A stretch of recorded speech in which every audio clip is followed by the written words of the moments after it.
Para esta primeira mesa, convidamos a presidente da BDE, que já está com a gente, a senhora Janete Lontra, também o gerente adjunto de operações do BRDE, Eberson Leão, o nosso convidado para compor esse primeiro painel, recebe o nosso carinho. Também o presidente da CW Bus Inovação, Luiz Alberto Lenz.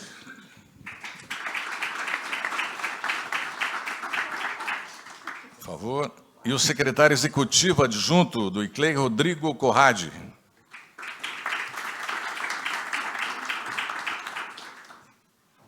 Por favor. Para moderar o debate, convido a diretora administrativa e financeira da Fomento Paraná, Maiara Puchalski.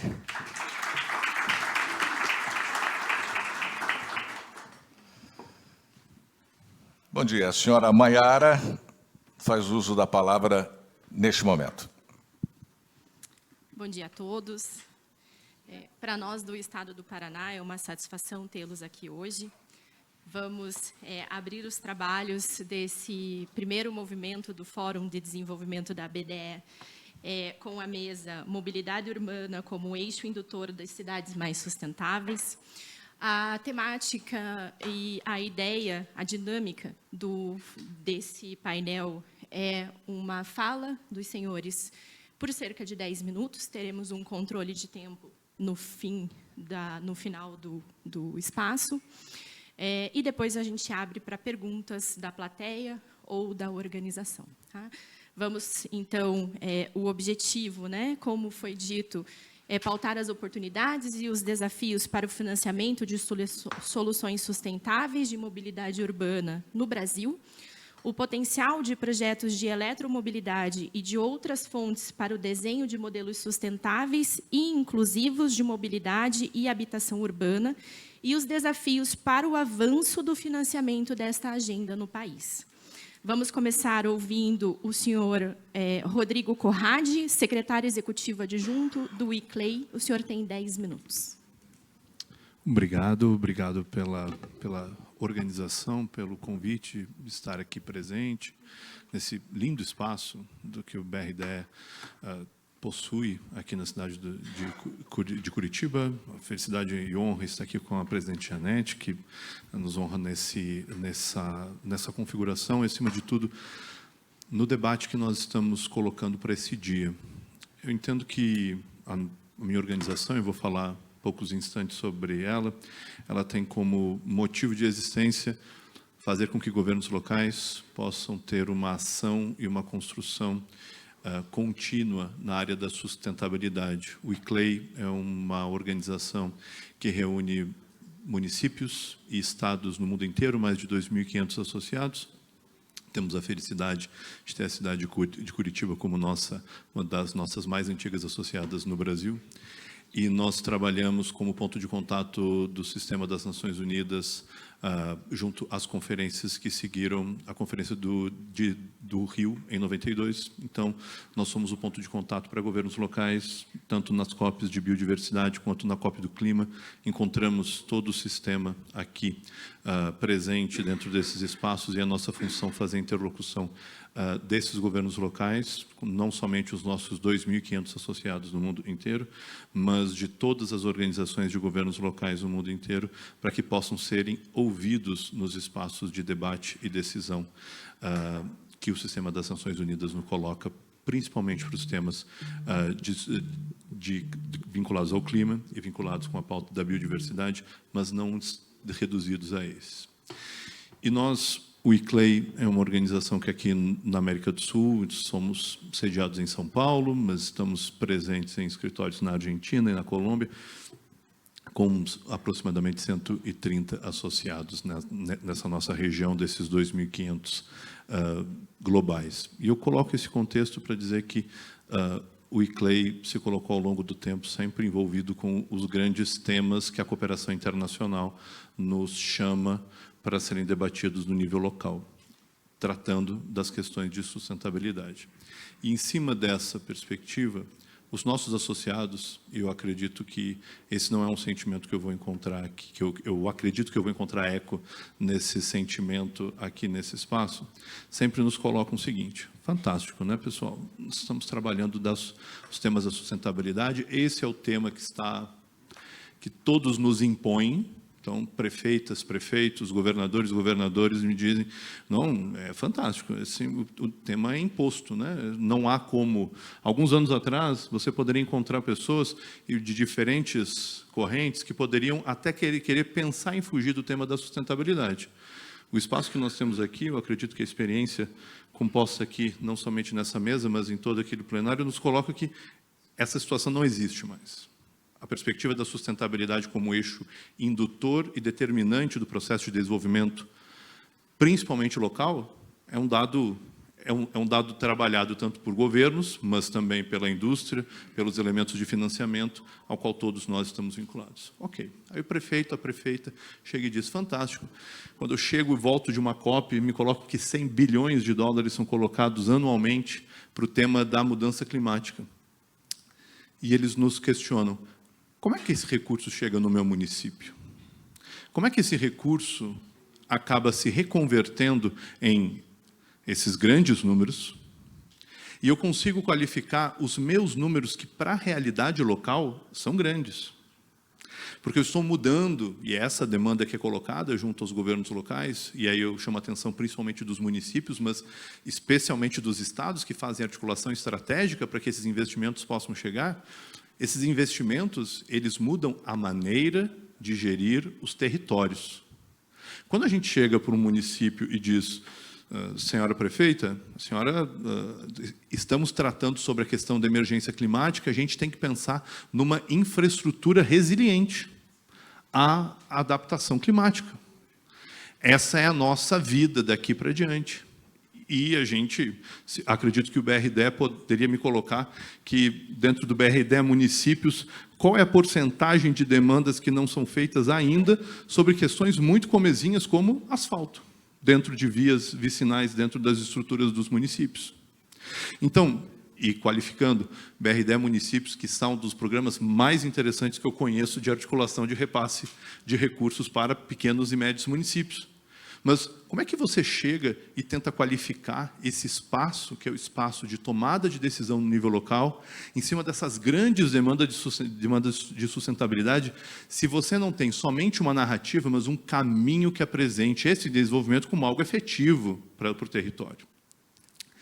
Então, eu estou levando uma problematização, porque eu acho que essa é uma problematização importante na conversa que nós temos que ter no dia de hoje. Eu me beneficio de ser incautamente o primeiro a falar e colocar um pouco esse questionamento como algo que eu gostaria muito de poder debater com outros ao longo do dia, seguramente, que é, nós precisamos encontrar caminhos que um sistema que trabalhe com o fomento pensado na sustentabilidade possa chegar com alternativas efetivas para a ponta. E a ponta, no Brasil, são os municípios e são os estados. Em cima disso, em cima do debate que está sendo colocado para essa mesa aqui, eu acho que a gente se coloca sobre um tema interessantíssimo, que é o tema da conversão e da descarbonização da mobilidade. Entre grandes eixos de desenvolvimento, esse é, quiçá, um dos que mais está atraindo a atenção, não somente da demanda que é posta para a descarbonização. Importante ressaltar, o Brasil, apesar do nosso maior eficiente de emissões ainda ser as emissões que advêm das queimadas, né? Nós somos um padrão fora da curva dentro dos 20 países mais emissores, o Brasil sendo o quarto, porque a nossa maior parte da emissão não advém da mobilidade, composta como a nossa segunda emissão. Perfeito, mas é a realidade global de que o maior elemento de emissão advém da mobilidade. De uma regra, em geral, da mobilidade de um município, a mobilidade que advém da estrutura do transporte público coletivo está entre 11% e 25% de município médio brasileiro. Então, daquilo que é emitido dentro de um município médio brasileiro, na casa entre 11% e 25% advém do transporte coletivo. E esse é um direcionador importante na demanda de modificação de modelo. Nessa modificação de modelo, você está demonstrando, olha, quais são as alternativas aqui postas.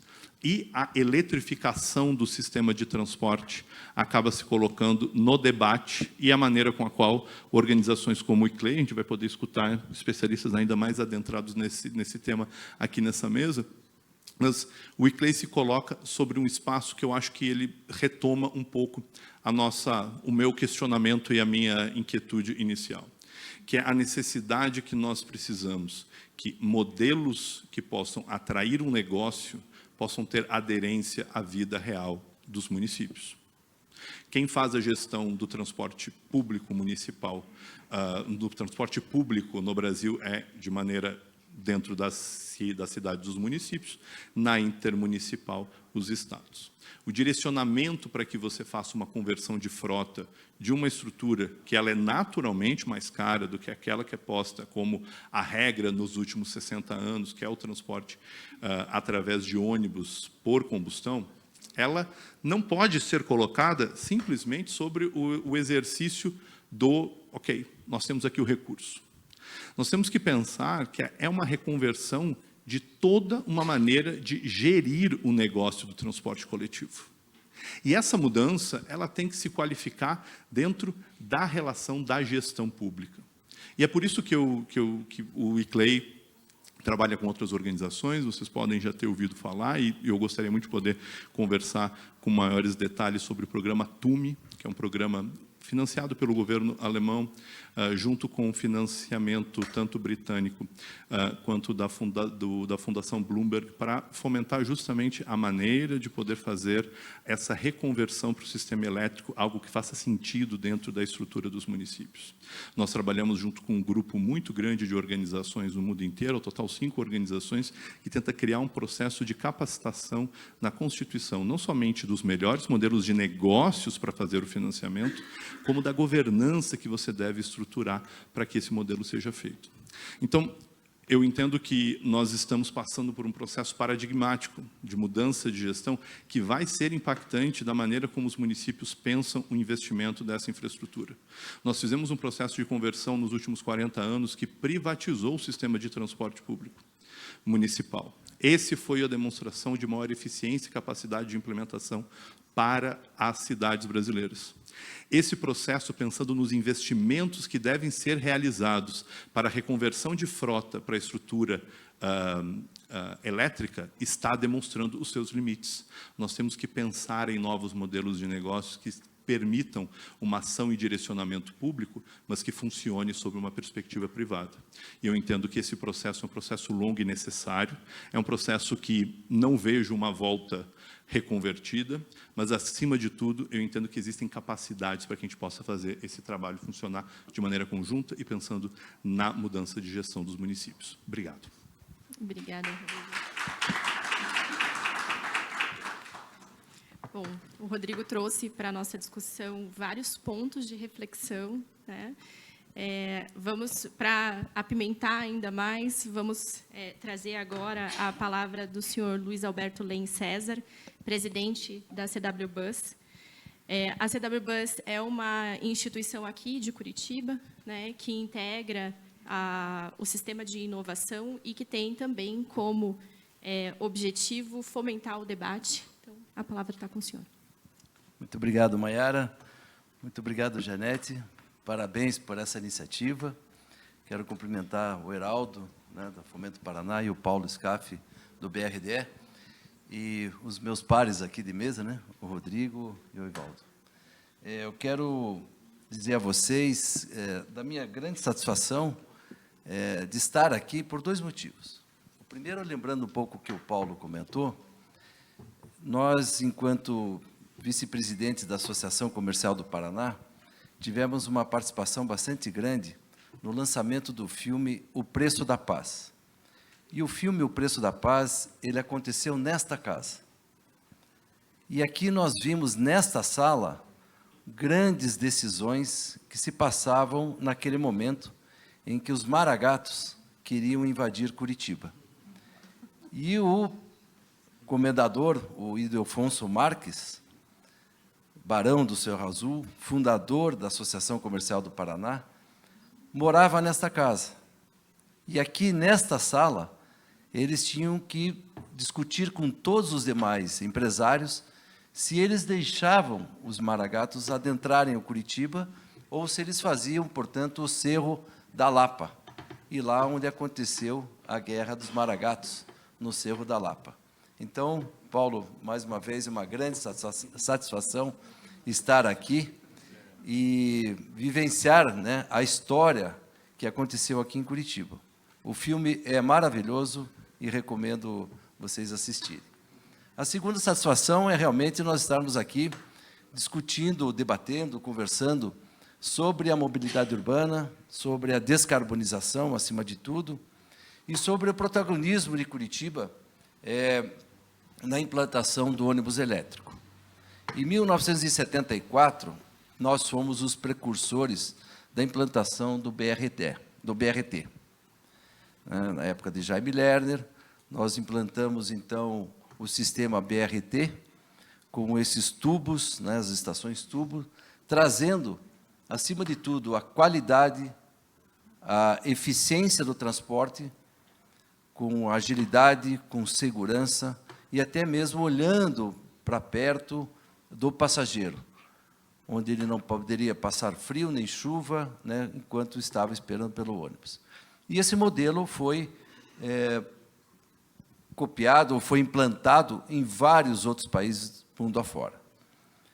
E hoje, em 2023, nós queremos dar continuidade e ser protagonistas dessa inovação, né, na implantação do ônibus elétrico em Curitiba. E a CW Bus é justamente esse elo de ligação da conectividade entre o poder público, entre as empresas. Quando eu falo poder público, nós estamos falando em Estado, em município, nós estamos falando com as empresas e com toda essa célula que faz mover o transporte coletivo. E aqui eu faço uma menção também de que o transporte coletivo de Curitiba realmente tem sido referência a nível de Brasil e também mundo afora. Quando nós passamos o período de pandemia, e todos nós sentimos na pele, quando as nossas funcionárias chegavam em casa ou não, para arrumar nossas casas, fazer as comidas, porque nós geralmente não almoçamos em casa. Mas na pandemia nós tínhamos que almoçar, jantar, tomar café, cuidar das crianças e assim por diante, trabalhar. E se não viesse a nossa funcionária, como seria? E o transporte coletivo de Curitiba foi o único no Brasil que não parou. Nenhum dia. Nenhum dia. Por quê? Porque houve um planejamento de integração entre o poder público e as empresas.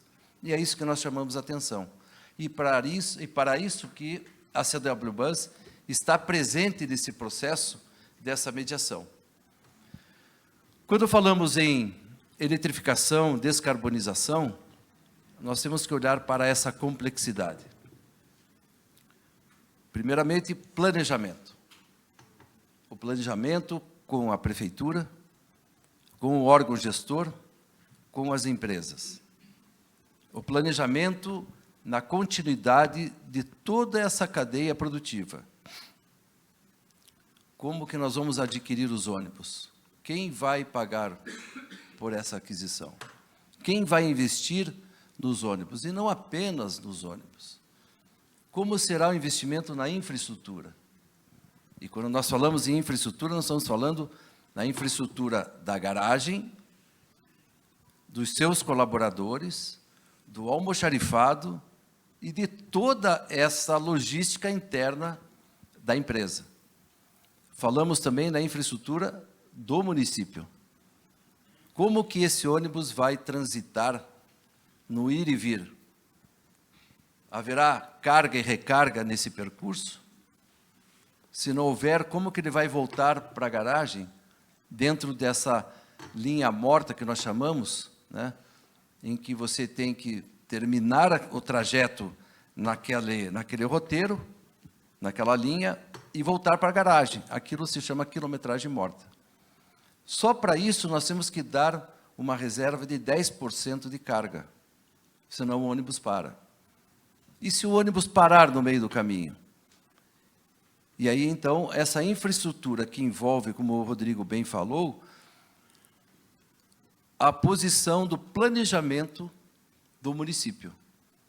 E aí nós trazemos junto as concessionárias, né? E hoje nós estamos alinhados profundamente com a Copel, com a própria Lactec, como assessoria para toda essa composição.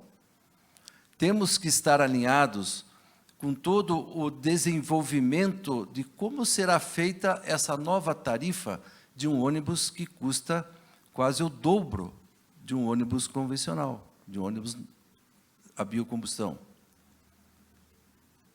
Nós estamos falando hoje num ônibus de 1,5 milhão, um biarticulado, e quando falamos de um ônibus elétrico, nós estamos falando em 3 milhões de reais. E aí essa composição desta implantação de um ônibus elétrico, ela passa também por todas as garantias que esse ônibus não vai deixar o passageiro na mão. Ou seja, nós temos várias oportunidades, várias alternativas da implantação de um ônibus elétrico. Vamos pensar nessas alternativas. Primeiramente, nós temos aí algumas empresas, algumas indústrias que colocam um ônibus pronto aqui em Curitiba. São as empresas, as indústrias chinesas. A BYD, a Higer e várias outras. Dou o exemplo dessas duas porque nós já estamos colocando em prática testes com essas duas. Inclusive, amanhã será lançado um teste da empresa do ônibus BYD, né, onde será, durante o período de 1 mês, dentro dessa linha do chamado Inter 2, né, e a partir daí nós temos outras alternativas que são as composições de um ônibus fabricado aqui no Brasil. Só que nós não temos um ônibus inteiramente fabricado no Brasil ainda. O que nós temos? Nós temos várias montadoras que fazem o chassi, depois nós temos que buscar a bateria com outro fornecedor, o motor elétrico com outro fornecedor, o motor coadjuvante, a carroceria e todos os implementos internamente com as novas tecnologias. Então, vejam vocês a complexidade que é de você colocar um ônibus elétrico. Muito bem, vamos partir para o ônibus pronto? Pode ser? Mais rápido, mais prático? E como é que nós ficamos com a reposição das peças? Vejam vocês que, durante esse período pós-pandemia, quando tivemos problemas com os nossos automóveis, para levar para uma revisão, quanto tempo levou para se fazer uma revisão? Quanto tempo levou para trocar uma peça? Porque não tínhamos os conduítes, né? Isso não foi uma empresa. Foram várias empresas que, por questões dos conduítes, não tinham capacidade de te entregar o teu carro, no mínimo, em 45 dias. E aqueles que queriam comprar um carro novo? Quantos meses ou anos ficaram na fila de espera, né? Então, concluindo toda esta complexidade, o planejamento, acima de tudo, a integração fundamental para essa relação.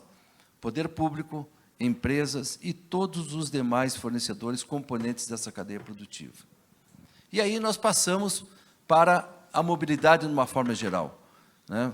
Nós vemos aí as cidades sufocadas, cheias de carros, poluições, e aí nós entramos também com todo esse diagnóstico que levantamos via CW Bus, para que a gente possa trazer alternativas de como o nosso passageiro possa estar sendo transportado num ônibus com segurança, com agilidade, com rapidez, e que ele tenha um planejamento do ir e vir.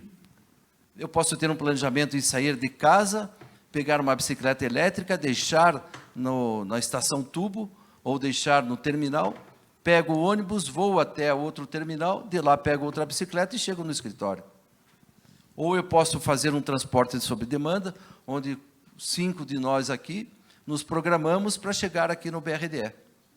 Aí ele vai buscando no roteiro e chegamos até aqui. Da mesma forma, voltamos para casa ou para os nossos escritórios. Então, existe uma série de projetos e nós estamos sendo realmente esse agente da inovação para que possamos mediar toda essa complexidade, mas, acima de tudo, trazer a facilidade de colocar o passageiro de volta para dentro do ônibus.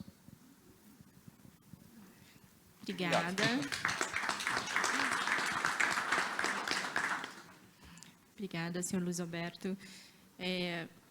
Muitas questões a serem colocadas, né? E principalmente os desafios que as cidades têm para trazer esse tema para discussão, e projeto, como o senhor falou, é essencial, mas também os investimentos, né? E aí tem o papel das nossas instituições, né? As instituições que compõem a BDE, Fomento, BRDE e as demais que estão aqui com representantes, têm um importante papel nessa discussão. Então, agora, para ouvir sobre a experiência das instituições financeiras de desenvolvimento no financiamento à mobilidade urbana, a nossa anfitriã e presidente da BDE, presidente do Badesul, Jeanette Lontra.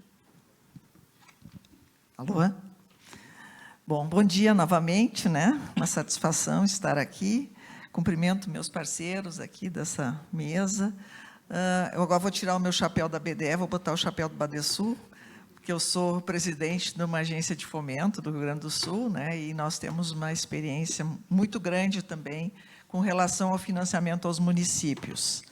Mas eu não gostaria de... Eu preciso dizer que é muito importante esse tema que a gente está trazendo aqui hoje, né? Que é a mobilidade urbana como um vetor, como um incentivador para o desenvolvimento sustentável, não é, vetor? É um incentivador do desenvolvimento sustentável numa cidade que é modelo, que é referência para todo o país, que é a cidade de Curitiba, né? Nós temos aqui sempre a cidade de Curitiba como modelo de cidade sustentável, de cidade com planejamento urbano e que tem, né, na mobilidade urbana também um modelo muito, muito importante. Eu acho que, assim, já se falou muito aqui, né, de planejamento urbano, dos problemas das grandes cidades, e a gente sabe que elas existem realmente com relação à mobilidade urbana, e cada vez mais os gestores precisam estar, né, preocupados com essa questão da mobilidade, principalmente no momento que a gente fala muito das questões climáticas, porque a mobilidade urbana está afetando muito as nossas questões climáticas hoje. O Badesul, como eu disse, né, inicialmente, ele tem uma experiência de mais de 30 anos de financiamento aos municípios. E nós trabalhamos principalmente financiando municípios pequenos e médios. A gente sabe que os grandes municípios têm problemas de mobilidade, mas a gente também tem questões nos pequenos municípios, que muitas vezes não tem nenhuma infraestrutura mínima. E é isso que a gente tem financiado muito, e essa é a demanda da maioria dos gestores públicos municipais, né, do Rio Grande do Sul, que buscam, pelo menos assim, uma infraestrutura para que o ônibus possa circular na cidade, para que a minha infraestrutura atenda as escolas, atenda os hospitais, e esse é um financiamento extremamente importante. E o que a gente tem feito? A gente tem feito muito exigências, como, por exemplo, vai fazer uma pavimentação, faz uma drenagem, faz uma acessibilidade. Acessibilidade é outra questão muito importante na mobilidade urbana, né? Cada vez mais a gente tem que tratar a acessibilidade. A gente está financiando muito ciclovias também. É uma alternativa para os pequenos, para os médios e para os grandes municípios. Ciclovias, vamos financiar ciclovias, e a gente tem financiado. O Badesul tem hoje em torno de 560 milhões de recursos, né, financiados aos municípios, e desses, eu acredito que 70% seja para infraestrutura e mobilidade urbana. Então, a gente está trabalhando muito fortemente nisso, e eu acho que cada vez mais nós temos que estar financiando, né? Nos municípios maiores, a gente tem financiado também a parte da acessibilidade, a gente tem financiado o transporte público, e aí eu acho que a PPP é a situação, na verdade, a solução ideal, né? Os municípios não têm condições mais de manter uma empresa de transporte público. Então, vamos fazer uma parceria público-privada, que é ela que vai viabilizar, né, esse transporte público melhor para as cidades.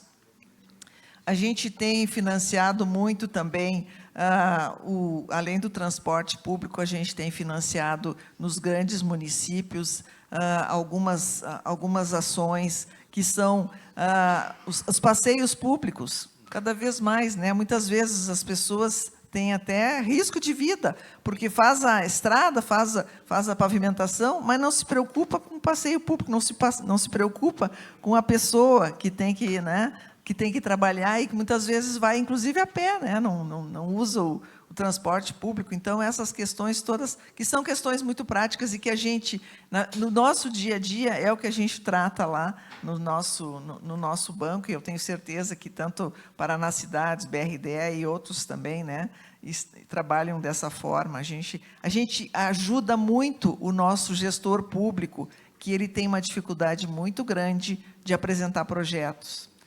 Essa é uma dificuldade que a gente percebe. Então, a gente ajuda o nosso gestor público a realizar o projeto, a trabalhar em cima do projeto, ver qual é a melhor alternativa para o município, que muitas vezes o gestor público também ele quer fazer uma obra que dê visibilidade. E nem sempre essa obra é a obra mais importante para a cidade. Então, a gente discute, a gente, né, conversa com o gestor público e tenta fazer com que ele perceba que, às vezes, é melhor fazer uma obra que não dê toda essa visibilidade que ele quer política, né, mas que traga benefícios, que traga melhorias, né, de qualidade de vida para a população. Que eu acho que esse é o nosso objetivo, nós, como gestores de bancos públicos, né, que somos todos nós da BDE, a gente tem essa preocupação, a gente tem que financiar aquilo que traz melhoria de qualidade de vida para a nossa população. Esse é o nosso objetivo principal, e é isso que a gente tem trabalhado muito fortemente.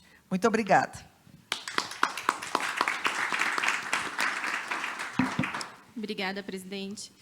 Bom, o BRDE também tem vários exemplos, né, de financiamento à infraestrutura municipal. Temos um case bem conhecido, que é o case de Cascavel, né? Mas, Everson, se você puder comentar para a gente um pouquinho sobre os desafios no tratamento desses projetos para financiamento da mobilidade em especial, e falar um pouquinho do case de Cascavel. Claro. Oi, todos me ouvem bem? Acho que sim. Bom dia a todos. Gostaria de reforçar aqui as palavras do nosso superintendente Paulo, dessa acolhida a vocês aqui. Estamos muito contentes em recebê-los aqui no Palacete dos Leões. Então, a nossa casa, então sejam todos muito bem-vindos. Espero que aproveitem bastante o nosso evento no dia de hoje. Bem, parabenizar aí pelas falas dos colegas aqui, e gostaria de usar algumas coisas que foram faladas, né, por vocês, porque acho que dá para a gente unir muito do que foi falado aqui em torno de toda essa temática, né, dessa jornada ESG que o próprio BRDE ele vem já de longa data trabalhando nisso, tá? Então, a gente falou de chegar ao recurso lá no município, do planejamento, de desenvolvimento de toda a cadeia de suprimentos. O Luiz mencionou, né, dos desafios da mobilidade, quando você não é só colocar o ônibus elétrico para rodar, né? Qual é a infraestrutura da garagem? Esse ônibus ele não pode parar no meio do caminho, ele precisa chegar ao seu destino final. Toda a parte de manutenção é diferente, toda a equipe que vai trabalhar na manutenção desses ônibus trabalha com uma tecnologia diferente. Então, o desafio vai muito além de só colocar o ônibus elétrico para rodar na rua. E, de fato, isso exige, né, um grande planejamento, um grande investimento para se colocar na infraestrutura desses municípios. E a Janete comentou na tua fala inicial, Janete, muito sobre falar de visão de futuro, de resiliência, de sustentabilidade. E isso é o papel hoje que o BRDE, né, vem na sua trajetória, né, nisso que a gente está chamando aqui de jornada ESG. O banco, como o próprio Paulo também comentou, nós tivemos em 2017 um dos programas ali do BRDE PCS, Programa de Consumos Sustentáveis, que foi apresentado durante a Assembleia Geral da ONU como um programa modelo, né, nessa temática dos financiamentos relacionados, voltados aí para a nossa temática do ESG. E desde então o banco, não só desde 2017, desde muito antes, mas 2017 acabou tendo essa repercussão um pouco maior em razão da apresentação do programa na Assembleia Geral, mas o banco tem feito algumas iniciativas nesse sentido. Nesse ano e no ano passado, com o próprio Banco Verde, vocês vão ouvir falar sobre isso hoje, né, o fundo que o banco está constituindo relacionado justamente a essa parte dos investimentos do ESG.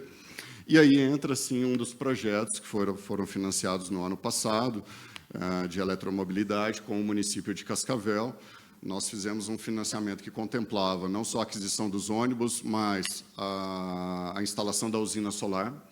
Então, eles queriam fechar de ponta a ponta, a gente trabalhou em cima desse projeto, em que fomos o financiador de 15 ônibus elétricos que vão rodar na cidade.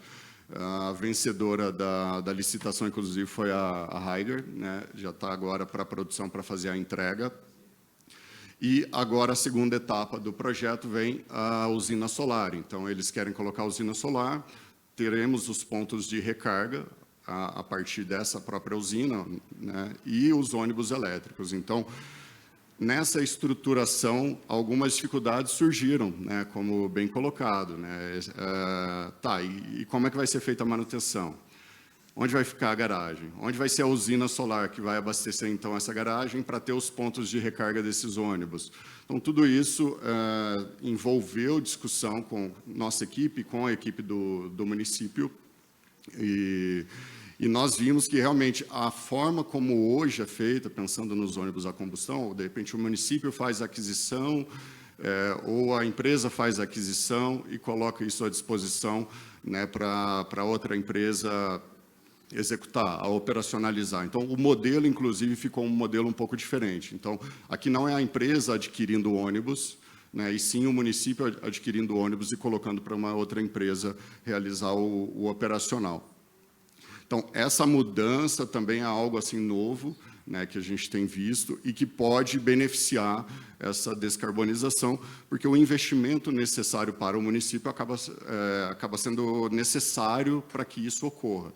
Se a gente pensar colocar a empresa para fazer toda a parte dos investimentos e aquisição dos ônibus, aquisição dos pontos de recarga, toda a parte ou seja, uma usina solar mesmo, fica um pouco mais complicado. Então, o município adquirindo isso e colocando à disposição para que uma outra empresa possa operacionalizar, pode ser, sim, uma alternativa bem interessante. E foi isso que aconteceu no caso de Cascavel. O de Cascavel foi o de eletromobilidade, foi o primeiro que nós fizemos, mas nós temos também experiência em outros municípios, né, que trabalhando nessa temática de sustentabilidade, como investimentos em troca de substituição de lâmpadas por LED. Então, temos um projeto grande em Londrina mesmo, financiado pelo banco, em que foi realizada toda a substituição, né, das lâmpadas de vapor de sódio por LED. E a gente tem trabalhado, sim, forte, aí, né, tentando entrar nesses municípios com esses projetos ESG, e aí, para isso, estabelecemos algumas parcerias estratégicas, né, buscando recursos que pudessem, né, o banco ser um indutor, né, dessa mudança estrutural necessária, e aí identificamos que uma dessas formas de atuação seria buscar recursos que fosse mais barato. Né? Então, assim, vamos mexer no bolso, que provavelmente essa mudança estrutural ela se dá de maneira mais fácil.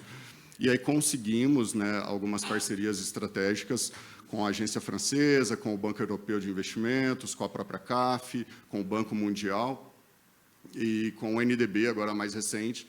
Então, o banco tem feito captações internacionais justamente para fazer esse repasse, entendendo que são fundings com prazos bem alongados, né, de financiamento, isso acaba interessando bastante aos municípios, com um custo também atrativo, né, e essa soma facilita a gente chegar nesses projetos lá na ponta, no final. Bom, fico à disposição aí para questões e muito obrigado pela atenção de todos. Obrigada, Everton. Bom, pessoal, então a gente encerra essa primeira parte da nossa mesa, né, com várias falas interessantes dos nossos convidados, vários pontos para reflexão das nossas instituições. E agora a gente vai para o segundo momento, que é o momento das perguntas. Então, primeiramente, gostaria de ver se tem alguém do público que tem alguma pergunta para os nossos convidados. A minha pergunta vai no sentido de que, recentemente, houve declarações, tanto de CEO da Volkswagen, Stellantis, sobre o papel dos biocombustíveis, sobretudo no Brasil, onde nós temos um histórico muito favorável à utilização dele, que emite muito menos dióxido de carbono, tem compensação de carbono na lavoura, né, sobretudo porque vem da cana-de-açúcar. E o Brasil tem uma participação, uma condição muito particular, acho que nesse segmento no mundo, posteriormente veio com os Estados Unidos na utilização do milho. Mas como que a ICLEI entende o papel dos biocombustíveis, e aí, puxando um pouco o que a presidente do Badesul e da BDE disse, sobretudo quando a gente está falando de pequenos municípios, que a gente vai ter uma necessidade de uma infraestrutura, no caso de uma eletromobilidade muito forte, um investimento muito grande, como que enxerga os biocombustíveis para o Brasil em particular e para a América Latina de modo geral? Pode, fique à vontade. Obrigado pela pergunta. Eu acho que ela é uma pergunta muito importante para a gente poder fazer essa análise para o Brasil como estratégia de país. E por que eu chamo a atenção disso? Ela leva em consideração, na minha visão, dois componentes que são importantíssimos para a gente levar em consideração a lógica, uma, da matriz produtiva energética brasileira e a maneira como nós trabalhamos com o tema do biocombustível. Em primeiro lugar, o Brasil tem um benefício, que é que nós temos, ao contrário da maior parte dos grandes países do mundo, uma matriz energética onde a nossa energia elétrica advém de fontes entendidas como renováveis, principalmente pelo hidro. Certo? Então, isso nos coloca como um coeficiente positivo dentro da questão de promoção da energia que nós podemos consumir em diferentes formatos. Isso é muito positivo, mas isso não é suficiente. Nós estamos, por exemplo, o estado do Rio Grande do Sul é o estado que tem a maior proporção ainda dentro do Brasil de produção de energia carvão, no sul do estado, né? Junto em Candiota e em Bagé. E isso acabou crescendo ao longo dos últimos anos, principalmente com a instabilidade hídrica, uma realidade que nós vamos ter a médio prazo, considerando a situação de mudanças climáticas. Tudo isso posto, que eu quero dizer, a energia elétrica, sendo feito por um projeto fantástico, como colocado pelo BRDE em Cascavel, que viesse solar ou hidro, tem uma realidade. A energia elétrica para colocar no carro elétrico que venha do carvão tem outra realidade. Certo? Então, esse é um pressuposto que o Brasil, em tese, é positivo. Uma, pela característica do hidro, dois, pela característica da expansão das energias renováveis no Brasil. Mas o segundo elemento, que é a tua problematização de verdade, que é a questão da biomassa. É a utilização de recursos que sejam, claro, claramente o nosso aqui foi o álcool, a maneira de composição dele através da cana-de-açúcar é extremamente positivo. Ele não está convertido na maneira como nós fazemos o nosso biodiesel hoje. A realidade do biodiesel brasileiro, apesar de ter sido um avanço em comparação à utilização do diesel normal, seguramente, ela ainda não é uma realidade onde você tem um resultado de um combustível à base de biomassa que seja efetivamente aquilo que ele pode ser.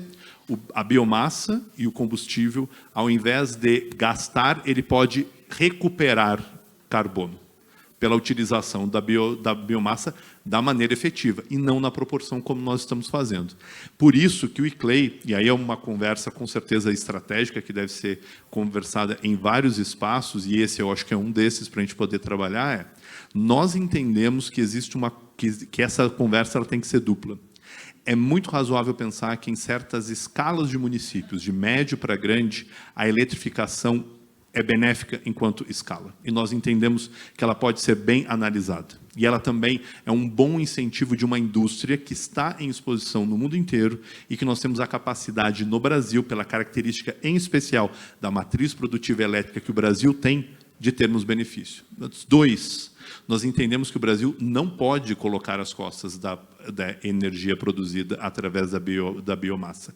Mas nós temos que estar trabalhando na pesquisa e na qualificação da melhor maneira de poder executar isso através de, não somente de motores eficientes, mas principalmente por um sistema produtivo da biomassa aqui no Brasil que possa ser efetivamente fazer essa transição para que ele seja benéfico de uma maneira consistente e sustentável. Então, o ICLEI se coloca numa posição de engajamento duplo desse debate, colocando que não é uma chave, não é o vamos passar para o elétrico e ponto. O elétrico, ele é com certeza, em espaços como cidades médias e grandes, uma grande oportunidade de qualificação, mas a complementariedade é que deve ser imaginada, principalmente quando nós estamos falando de veículos, não somente o transporte coletivo, mas, em especial, os veículos individuais aqui no Brasil. Esse é que é o grande debate para requalificar o motor de combustão, que seja um motor, um motor a álcool que seja cada vez mais efetivo e que tenha uma capacidade de trabalhar junto com o elétrico. E o Brasil é o país para onde esse investimento pode acontecer em escala. Realmente é uma ótima oportunidade e a gente defende esse tipo de processo, debate e pesquisa e desenvolvimento. Obrigada, Rodrigo. Senhor Luiz Alberto, o senhor gostaria de contribuir com a discussão? Sim.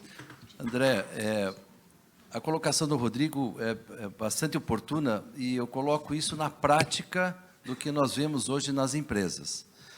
Nós, enquanto CW Bus, nós temos feito uma série de debates com os CEOs de todas as grandes montadoras a nível internacional.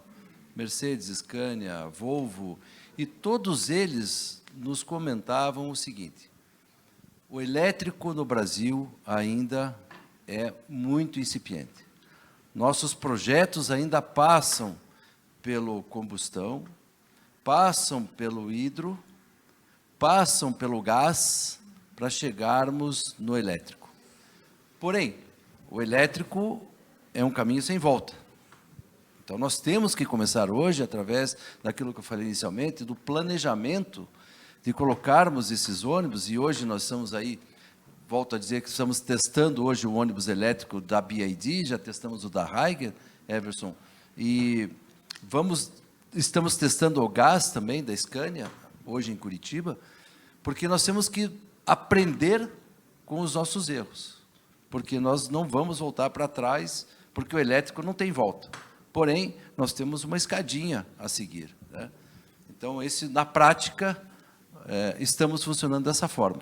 Portanto, junto com a Lactec, a CW Bus, as empresas de ônibus e a Petrobras, nós participamos do desenvolvimento do combustão Euro 5, né? E foi lançado na refinaria aqui de Getúlio Vargas, foi testado, foi desenvolvido e aplicado nas empresas como teste. Deu um grande resultado. Os ônibus hoje em Curitiba rodam com esse combustão Euro 5. E já estamos no Euro 6. Né? Então, essa tecnologia da biocombustão, ela não vai parar. Seja nos veículos de transporte coletivo, transporte rodoviário, como também nos veículos de passageiros. Era isso. Obrigado. Presidente Janete. André, com relação à biomassa, né, a gente percebe que há cada vez mais uma necessidade da gente usar os resíduos dos dejetos dos animais, e a gente tem uma situação muito até assim complicada no Rio Grande do Sul e Santa Catarina também, por nós sermos produtores de aves, de suínos, né? Então a gente está pensando muito fortemente, cada vez mais, em trabalhar com usinas de biomassa lá, não só as do lixo urbano, mas também as de resíduos, né, de animais, porque é um passivo ambiental, que a gente resolve o problema do passivo ambiental e, ao mesmo tempo, a gente converte em energia. Então, esse é um projeto que nós, no Rio Grande do Sul, estamos trabalhando muito com o próprio governo do Estado, né, para lançar alguns programas justamente para usar essa biomassa aí. Obrigada. Obrigada, André. Mais alguma pergunta? Bom dia. Parabéns pelo evento. Meu nome é Beatriz Lanza, sou consultora do BID. É muito bom ouvir, né, o que nós ouvimos hoje aqui, mas eu, como pesquisadora, eu fiz um projeto no pós-doutorado para Cascavel, fiquei muito feliz que tá sendo aí, esse projeto está continuando, mas eu gostaria de ouvir de vocês como que está sendo tratados os dados que estão sendo gerados por esses ônibus, pelas pessoas que usam esses ônibus, enfim, o que está ao redor, né? Como que vocês estão tratando os dados, né, que hoje realmente é um ativo muito importante, né? Então, eu gostaria de ouvi-los acerca disso. Muito obrigada. Senhor Luiz Alberto? Eu posso falar um pouquinho da prática que nós estamos tendo, ainda que incipiente, né? Nós estamos colocando hoje em Curitiba um ônibus que ficará rodando por 30 dias, um ônibus elétrico. Nós já fizemos um teste com a Heiger aqui em Curitiba, né? E fizemos uma pesquisa, tanto com os nossos colaboradores das empresas, porque, veja, até mesmo para um teste, vocês não imaginam a logística que precisa ser feita para você fazer com que esse ônibus funcione. E toda a transformação que existe dentro de uma garagem, né? Então, envolvendo todos os colaboradores de uma forma geral.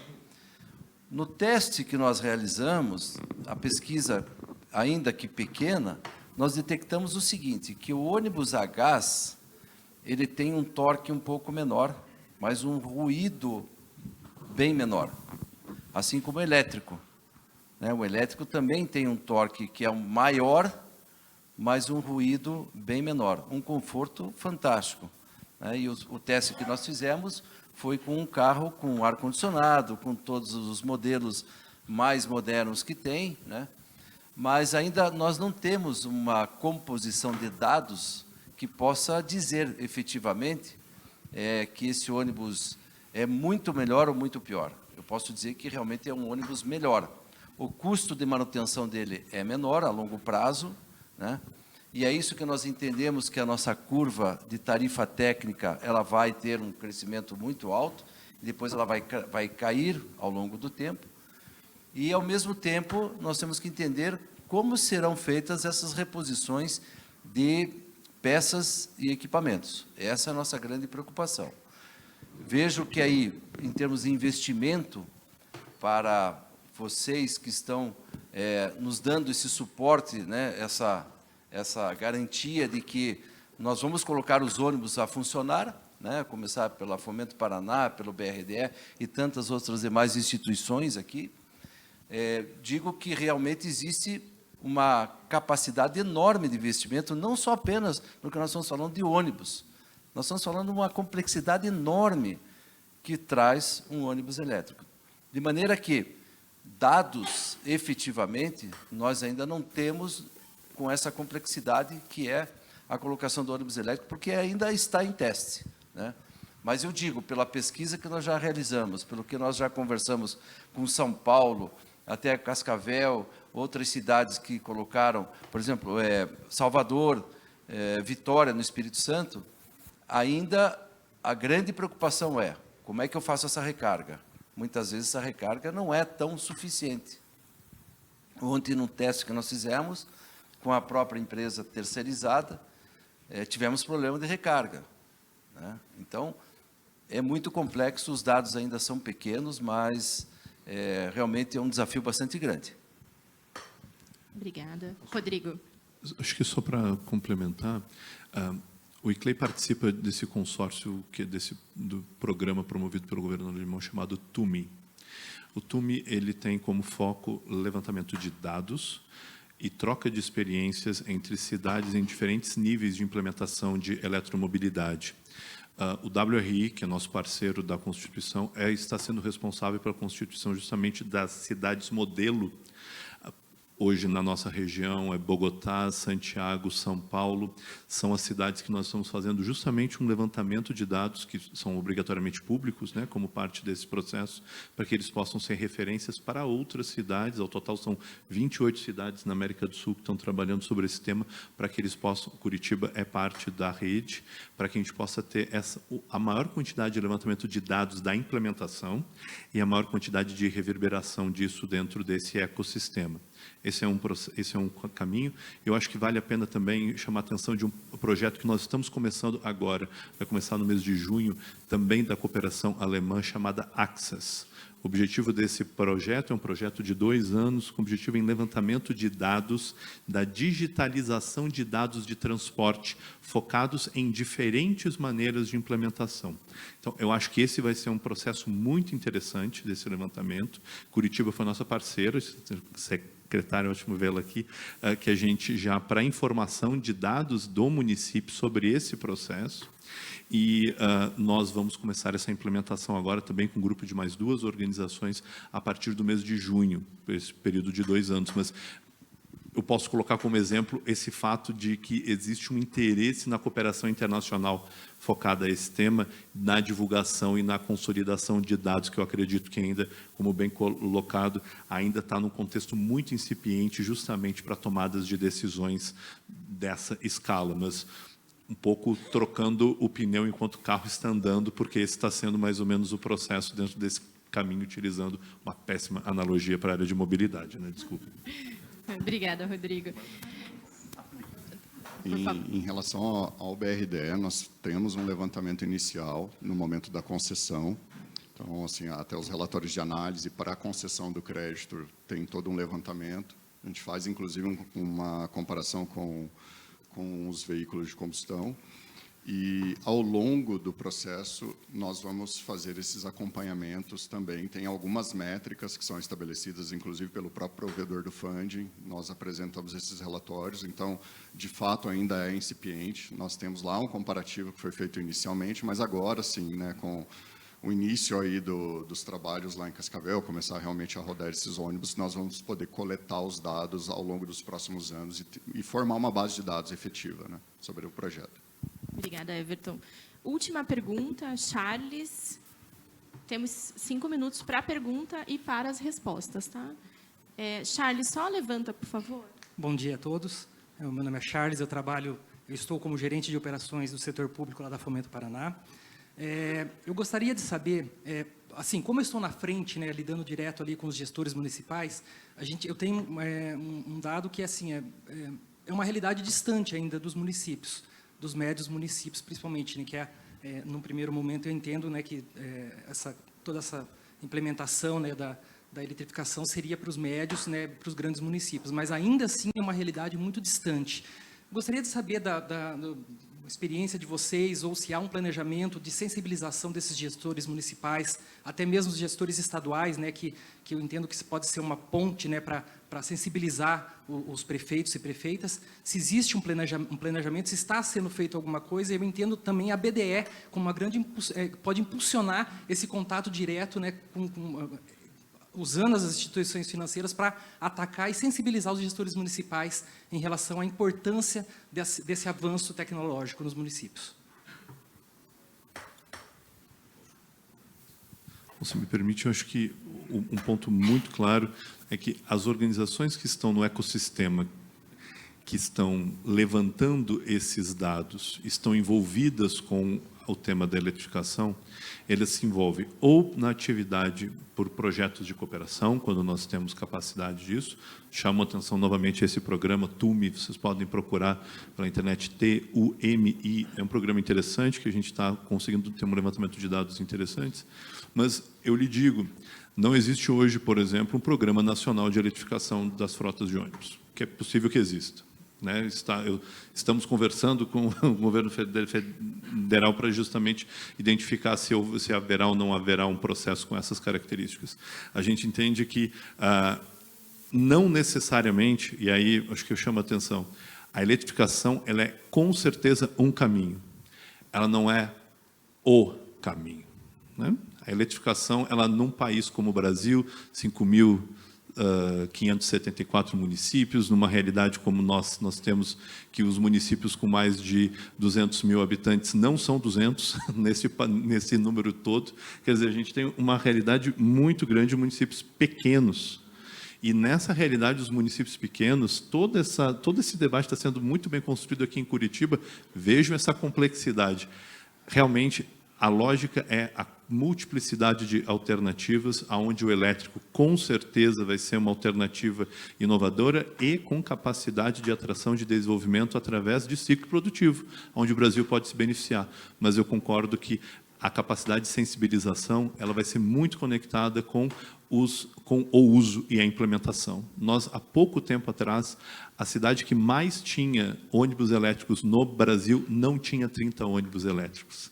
Vejam só o que nós estamos falando. A gente está falando de algo muito recente. E um caminho que a gente vai começar a ver esse processo, com certeza, desdobrar, com cidades que vão ser campeãs e vão ser exemplos, como Curitiba já é tanto exemplo em mobilidade há tantas décadas, mas que nós ainda vamos ter esse processo de sensibilização, vai ser algo que vai ter que transbordar com, acredito, certamente vai ser mais rápido do que outros processos, mas ele vai se dar ainda muito conectado com as implementações e com as execuções que vão ser feitas nos próximos anos. Senhor Luiz Alberto. Complementando, Charles, em Curitiba nós estamos tendo uma integração muito bacana, partindo desse projeto da TUMI, WRI, IPUC, o próprio BRDE, Agência de Fomento, URBS e a CW Bus e empresas de ônibus. Então, vejam como é complexo essa integração de todos os entes até que se coloque a realidade de um ônibus elétrico rodando com segurança, né, e com garantia. Então, em Curitiba existe, sim, esse posicionamento, essa vontade enorme, não apenas pelo modernismo, mas porque o elétrico não tem mais volta, mas nós temos que iniciar com planejamento, iniciar com integração, e é isso que nós estamos vendo. Semana que vem nós vamos ter um fórum também de debates, pela iniciativa do próprio IPUC, com a WRI, né, com o ICLA, e também com a CW Bus, as empresas e todas as demais montadoras, fornecedores, e todas as instituições também financeiras. Então, a necessidade é muito grande, assim como vocês fizeram com Cascavel, né, nós temos que fazer o planejamento de A a Z, né, e não pode pular de A para M, nem de A para R, porque se pular, vai dar problema. O ônibus para no meio do caminho. Obrigada. Obrigada a todos. Em nome da ABDE, da Fomento Paraná e do BRDE, nós gostaríamos de agradecer as contribuições, em especial dos nossos painelistas, Rodrigo Corradi, secretário executivo adjunto do ICLEI, Luiz Alberto Len César, presidente da CW Bus, Everton Leão, gerente adjunto de operações do BRDE, e a nossa presidente e também presidente do Badesul, Janete Lontra.